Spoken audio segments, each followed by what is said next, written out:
உங்க பேர் என்ன? மீனா. அந்த பெயர் எதுக்கு வச்சது? உடல் உயிர் எல்லாம் சேர்ந்ததுதான் நான் அப்படி சொல்ல மாட்டேன். குரு என்பவர் குற்றத்தை நீக்குபவர் மட்டும் இல்லை, குற்றம் செய்யாமல் பார்த்து கொள்பவர் காவலாளி. கடவுளை பார்த்தவர் தான் உண்மையான குரு. கடவுளை பார்க்கலன்னா அந்த உண்மை என்பதுக்கு அடையாளம் இல்லாத போயிடும். தன்னை எப்படி அவர் அறிந்தார், தன்னை எப்படி உணர்ந்தார் என்பதை மாணவனுக்கும் அதே போல அவனை குருவாக்குவார்.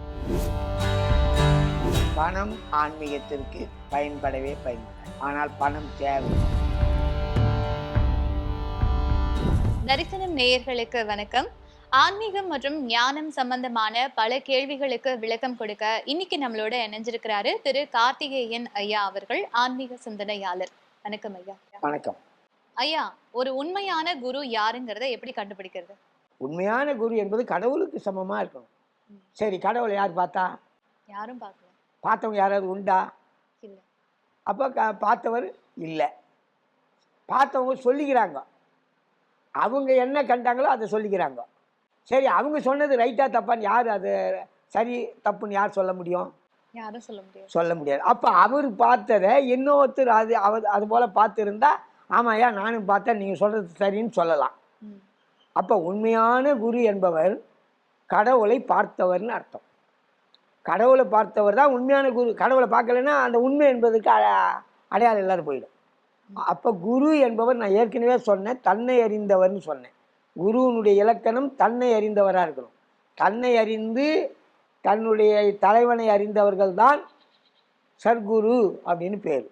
அந்த சர்க்குருவை தான் இப்போ நீங்கள் கேட்டீங்க உண்மையான குருன்னு மொழி மாற்றி கேட்டீங்க. சர்க்குருவை தான் நீங்கள் உண்மையான குரு, அவருடைய தன்மை எப்படி இருப்பார்னு கேட்டீங்க.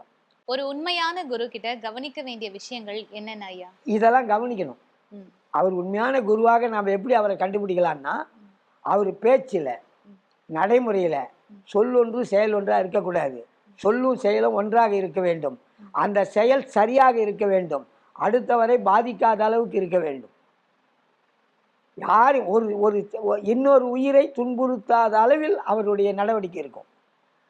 எறும்பு முதலாய் யானை ஈராய யோனியில் பேகம்னு மாணிக்கவாசகர் சொல்லுவார். எறும்பு ஈராய ஊனமில் யோனி அப்படின்னு அது சொல்லுவார். அப்படின்னா பிறப்பில் எத்தனை உயிர்கள் வந்திருந்தாலும் அத்தனை உயிர்களுக்குள்ளவும் சிவன் இருக்கிறான் என்பதை சர்க்குரு உணர்ந்திருப்பார்.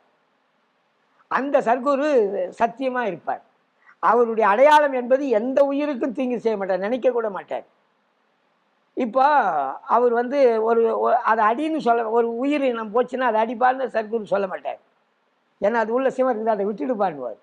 அது பாட்டில் அது பாட்டில் அது போட்டுக்குவார். எதுவா இருந்தாலும், பாம்பா இருந்தாலும், இவரையே அடிக்க வருகின்ற கரடியாக இருந்தாலும் அது கரடியாக இருந்தால் அடிச்சு அடிக்கிட்டுன்னு இருப்பார்.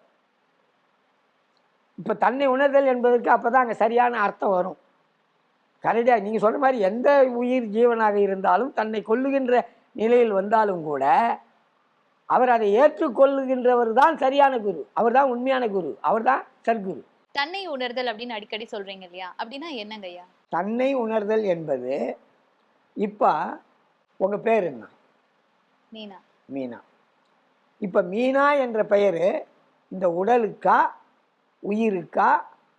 அது உள்ள நமக்கு கண்ணுக்கு தெரியாது இருக்கிற அந்த உயிர், அது பேர் ஆற்றல். அந்த பெயர் எதுக்கு வச்சது? எனக்கு உங்களை கேட்கும் சார், உடல் உயிர் எல்லாம் சேர்ந்ததுதான் அப்படின்னு நீங்க கருதுறீங்க. நான் அப்படி சொல்ல மாட்டேன். தன்னை உணர்ந்த ஞானிகள் அப்படி நினைக்கிறது இல்லை. இந்த உடல் அவங்க தான் நினைக்கிறது இல்லை. இந்த உடல் நான் இல்லை, இந்த உடல் நானா இல்லை. அப்ப நீ எது அப்படின்னு கேள்வி வருது இல்லையா? மறைபொருளாக இருக்கக்கூடிய, இப்போ நமக்கு கண்ணுக்கு தெரியுது இது தூல உடல். இப்போ நம்ம உடம்புக்கு தெரியுது இல்லையா, இது தூல உடல். தூல உடல்னா வெளியில தெரிகின்ற உடல். அப்போ மறைமுகமாக இருக்கிற உடல் ஒன்று இருக்குது, அதுக்கு பேர் நான் மறை உடல். நான்றது யாரு? நான் அந்த நானுக்கு தான் இப்போ விளக்கம் சொல்கிறேன். இந்த விளக்கம் தெரிஞ்சாதான் நீ நான் தெரிஞ்சிக்க முடியும். அப்போ இது தூல உடல், கண்ணுக்கு தெரிவது வெளியில் தெரிவது தூல உடல். அப்போ கண்ணுக்கு தெரியாத உள்ளே இருக்கிற இந்த மூளை தெரியுதா நமக்கு? உன்னுடைய இருதயம் தெரியுதா? உன்னுடைய இரைப்பை தெரியுதா? கிட்னி தெரியுமா? எது தெரியும்? இதெல்லாம் எங்கே போனால் தெரியும்? மருத்துவமனைக்கு போய் ஸ்கேன் பண்ணால் தெரியும். ஸ்கேன் பண்ணால் தெரியும். ஆனால் ஸ்கேன் பண்ணாதான் தெரியும், இல்லைன்னா தெரியுமா? தெரியாது. இதுக்கு பேர் என்ன? மறையுடல். மறையுடல். தூல உடலோடு சேர்ந்த வெளியில தெரிகின்ற உடல் தூல உடல் தான். அதோடு இணைந்தது தான் இந்த உள்ள இருக்கிற உறுப்புகளும். ஆனால் இது அல்ல. மீனா என்பது அது அல்ல, கார்த்தி என்பது அது அல்ல. அப்போ நான் என்பது எது? அப்போ மீனா எது, கார்த்தி எது? என் பேரை கார்த்தின்னு சொல்கிறேன். எது அப்படின்னு கேட்டா எனக்குள்ள ஒன்று இருக்கு இல்லையா? அது என்ன இருக்கு? இந்த உடலுக்குள்ள என்ன இருக்கு? உயிரா? உயிர் இருக்குதா இல்லையா? இல்லைன்னு யாராவது சொல்ல முடியுமா? உயிர், ஆத்மா அந்த மாதிரி. ஆத்மா. ஆத்மா என்ற சொல்லு வடமொழி சொல்லு. தமிழ்ல உயிர். ஆத்மா ஆத்மா ஆத்மான்னு எழுதுனா அது வடமொழி. அந்த தமிழ் எழுதுனா உயிர் உயிர் உயிர் உயிராற்றல். உயிராற்றல்னு சொல்லணும். அங்கே அவங்களும் சொல்லுவாங்க ஆத்மா ஆற்றலாட இருக்குதுன்னு சொல்லுவாங்க. ஆத்மா ஆற்றல் அப்படின்னு சொல்லுவாங்க. அது பிரபஞ்சத்தில் பேராற்றல்னு சொல்லுவாங்க. அது அப்போ அந்த நான் என்பதை நீங்கள் எங்கே உணரணும்னா தனக்குள்ளே உணரணும்னு சொன்னேன். அதான் சத்குருவினுடைய அதான் தன்னை உணர்தல் என்பதுக்குரிய அந்த செய்தி. அது என்ன கருத்துன்னா அதுக்குள்ள தன்னை என்பது இந்த உடல் அல்ல, நான் என்பது என்னுடைய உடல் அல்ல. நான் என்பது உயிர். நான் என்பது உயிர். உயிர் கண்ணுக்கு தெரியுமா? என்னால் தான் எல்லாம் ஆச்சுன்னு சொல்கிறோமே. எதை வச்சு சொல்கிறோம்? என்னால் தான் எல்லாம் ஆச்சுன்னு சொல்கிறேன் இல்லையா? நான் தான் தலைவன், நான் தான் இந்த உலகத்துக்கு தலைவன், நான் தான் முதலமைச்சர், நான் தான் பிரதமர், எல்லாம் சொல்கிறோம் இல்லையா? அந்த நான் என்பது அது இல்லை, அது உயிர். ஆனால் அந்த உயிர் எதனால் நான் சொல்லிச்சு தெரியுமா? அது அடக்கமாக இருக்க வேண்டியது. அந்த உயிர் அடங்கி இருக்கணும். நியாயமாக பார்த்தா இருக்கிற இடம் தெரியாது இருக்கணும். ஆனால் அது என்ன பண்ணுது? உடல் பெறுகின்றது. வலிமையான உடல் பெற்றால் வலிமையற்றவனை ஏளனப்படுத்தி வம்புக்கு இழுத்து 4 அறை விடுது. அது வாங்கிக்குது. ஆனால் அதுவும் வலிமையான உடலாக இருந்தால் இது அடிக்காது. ஏன்னா அவன் திருப்பி அடிப்பான்னு தெரிஞ்சா இவன் அடிப்பானா? அடிக்க மாட்டான். அப்போ அங்கே நான் என்பது எங்கேருந்து? நான் என்பதே ஆணவத்தின் அடையாளம். அப்போ நம்ம எப்பவுமே என்ன சொல்லக்கூடாது? நான் என்று சொல்லவே கூடாது. நான் என்று ஒருவன் உச்சரிக்கிறான் என்றால் அவன் ஆணவத்தினால் உச்சரிக்கிறான் என்று அர்த்தம். நான் சொல்கிறது ஆன்மீக பார்வையில் சொல்கிறேன்.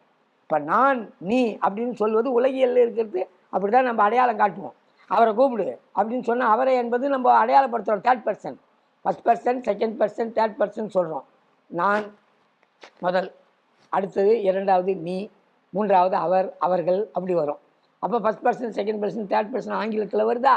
தன்னிலை முன்னிலை படற்கை தமிழில் வருதா? அப்போ தன்னை உணர்தல் என்பது இது உணர்ந்தா தன்னை போல பிறரை என்னும் தன்மை வேண்டுமே. அந்த தன்மை வர உள்ளத்திலே கருணை வேண்டுமே. அந்த கருணை வந்தால் உயிர் இந்த ஆட்டம் போடாது. அப்போ உயிர் நான் என்னால் நான் வந்தால் என்ன பண்ணுவேன்னு தெரியுமா? நான் என்ன பண்ணுவேன்னு எனக்கே தெரியாது, உயிருக்கே தெரியாது.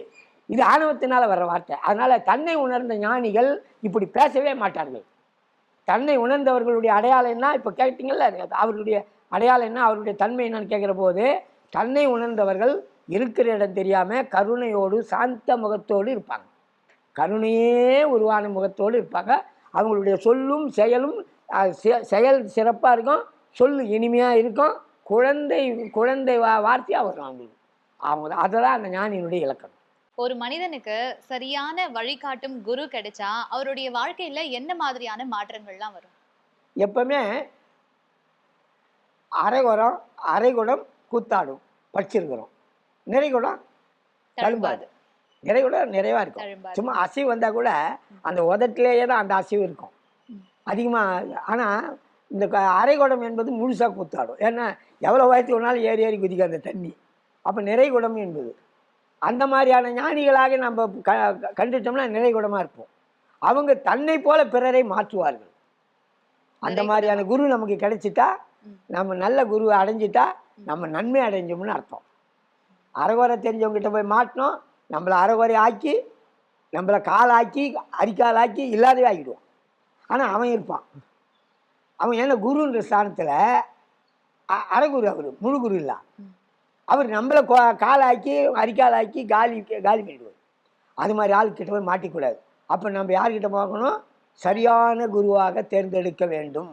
அப்படி சரியான குருவை தேர்ந்தெடுத்து நாம் அவரிடத்தில் நாம் அவரை குருவாக ஏற்றுக்கொண்டு சரியான மாணவனாக நாம் அமைந்து விட்டால் நாம் நல்ல கதி அடைய போகிறோம், அவரை மாதிரியே ஆக போகிறோம்னு அர்த்தம். வாத்தியார் வாத்தியார், குரு, ஆ, ஆசான். ஆசான். இது மூன்றுமே ஒரே பதவிதானா? முதல்ல வாத்தியார் என்ற சொல்லி எடுத்துடணும். ம். குரு, ஆசிரியர். இப்போ குருவுக்கும் ஆசிரியருக்கும் முதல்ல என்ன வித்தியாசம்னு பார்க்குறோம். இவர் குற்றத்தை நீக்குபவர் யார்? ஆசிரியர். நமக்கு ஏதாவது சந்தேகம் வந்தால் அதை பள்ளிக்கூடத்தில் சொல்லி கொடுப்பாங்க. இது இப்படி வரணும். கணக்கு இப்போ நீங்கள் படிச்சிருந்தீங்க, அப்போ நீங்கள் ஏற்கனவே கணக்கு படிச்சு சந்தேகம் வந்தது. அப்போ அந்த கணக்கை நீங்கள் ஆசிரியர்கிட்ட கேட்கும்போது அவர் இப்படி தான் போடணும் அப்படின்னு உங்களுக்கு விளக்கமாக சொல்லி விளங்க வைப்பார். இது ஆசிரியருடைய வேலை. குரு அப்படி இல்லை. குரு இன்னும் ஒருபடி மேலே. அதனால தான் தன்மையால் வேறு. பதவி ஒன்றாக, பெயர்களில் ஒன்றாக இருந்தாலும் தன்மையால் வேறு. குரு என்பவர் குற்றத்தை நீக்குபவர் மட்டுமல்ல, குற்றத்தை நீக்குபவர் மட்டுமல்ல, குற்றம் செய்யாமல் பார்த்து கொள்பவர் காவலாளி. ஆசிரியர் அப்படி கிடையாது.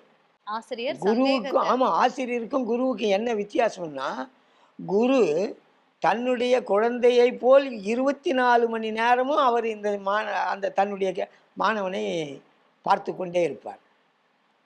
ஆசிரியர் பகுதி நேரம்தான். காலையில் ஸ்கூல் போனோம்னா ஆசிரியர் பாடம் நடத்துவார். மாலையில் லாஸ்ட் பெல் அடித்தா போயிடுவாங்க. அதோட ஆசிரியர் கண்டுக்க மாட்டார். ஆனால் இது ஆசிரியருடைய பணி ஒரு பகுதி நேரமாக தான் இருக்கும்.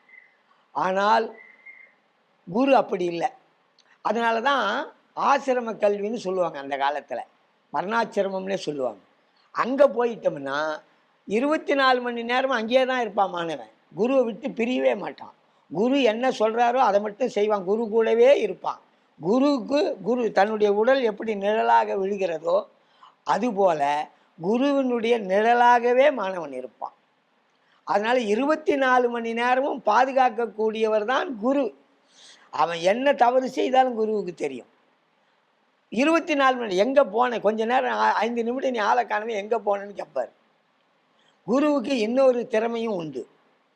என்னன்னா, அவர் தன்னை அறிந்தவர் தான் குரு. தன்னை அறிந்தால் தான் குரு, இல்லைன்னா இல்லை. ஆசிரியருக்கு அந்த அவசியம் இல்லை. ஆசிரியருக்கு அந்த தகுதி தேவையில்லை.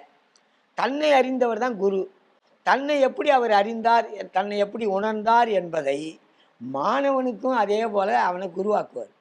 இந்த குரு இவருடைய ஆயுட்காலத்துக்கு பிறகு அடுத்த குருவை அவர் மாணவனை உருவாக்குவார். பல மாணவர்கள் இருந்தால் கூட அத்தனை மாணவரையும் அவர் பார்க்க மாட்டார். ஆனால் ஒருவனை உருவாக்குவார். தனக்கு பிறகு அடுத்த வாரிசு அவர் தேடுவார். எப்படி நம்ம குடும்பங்களில் வாரிசு என்ற முறையில் அப்பா, அம்மா, அவங்களுக்கு 4 பிள்ளைகள், அந்த 4 பிள்ளைக்கும் வாரிசு தான், 4 பேரும் வாரிசு தான். அவர்களுக்கு குழந்தைகள் பிறக்கும், அவர்களும் வாரிசு தான்.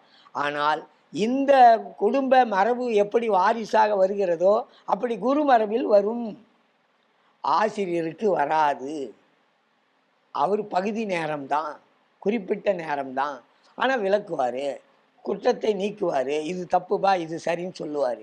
இதுதான் ஆசிரியர். இதனால் பதவிகளில் பெயர்களில் ஒன்று போல தெரியும், ஆனால் இருவரும் தன்மையில் வேறுபடுவார்கள்.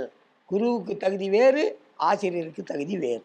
பணம் சம்பாதிக்கிறதும் ஆன்மீகமான வாழ்க்கையை வாழறதும், இது ரெண்டுத்தையும் சேர்த்து ஒன்னா கொண்டு போக முடியுமா ஐயா? கொண்டு போகக்கூடாது. ஏன்? ஆன்மீகம் என்பது தன்னை அறிதல் என்று பொருள். பணம் சம்பாதிப்பது என்பது வாழ்க்கைக்கு இந்த புலன்களையும் பசியாற்றுவதையும் உலக போக போக்கியங்களை அனுபவித்து கொள்வதற்காக பணம் தேவை. பணம் ஆன்மீகத்திற்கு பயன்படவே பயன்படாது. ஆனால் பணம் தேவை.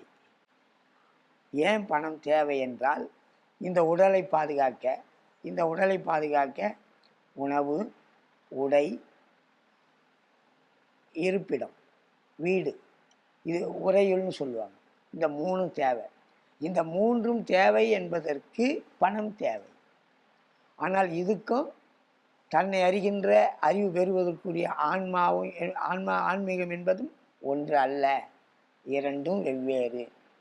அதனால தான் ரெண்டையும் ஒன்றா பயணிக்க முடியாது என்று மறுக்கிறேன்.